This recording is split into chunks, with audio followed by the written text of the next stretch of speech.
I will invoke my Fifth Amendment privilege today. Former Minneapolis policeman Derek Chauvin, accused of killing George Floyd last May, on Thursday waived his right to testify in his defense as both sides rested their cases at his murder trial, the most high-profile police misconduct case in decades. The moment showcased Chauvin's most extensive remarks since his trial began. All right, does anyone promise anything or threatened you in any way to keep you from testifying? No promises or threats, Your Honor.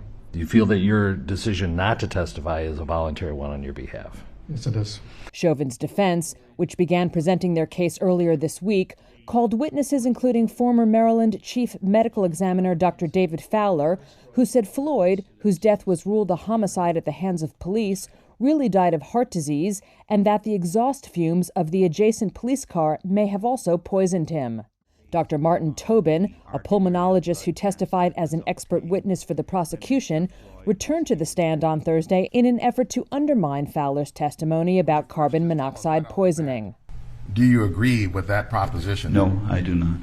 Tobin told jurors that previously shared data showed that the level of carbon monoxide in Floyd's blood was, quote, within the normal range. Prior to his testimony, prosecutors said they had been contacted by the Hennepin County Chief Medical Examiner who performed the autopsy on Floyd to disclose previously unpublished test results that showed normal carbon monoxide levels in Floyd's blood. But Judge Cahill denied the request to admit the results as new evidence, saying it was too last minute in a way that was prejudicial to Chauvin and warned against Tobin even mentioning it. But if he even hints that there are test results that the jury has not heard about, it's going to be a mistrial.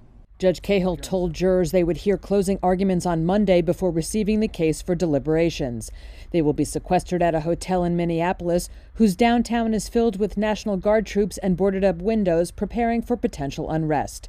The judge even did his best to advise jurors on how much clothing to pack. If I were you, I would plan for long and hope for short. Chauvin has pled not guilty to second-degree murder, third-degree murder, and second-degree manslaughter charges.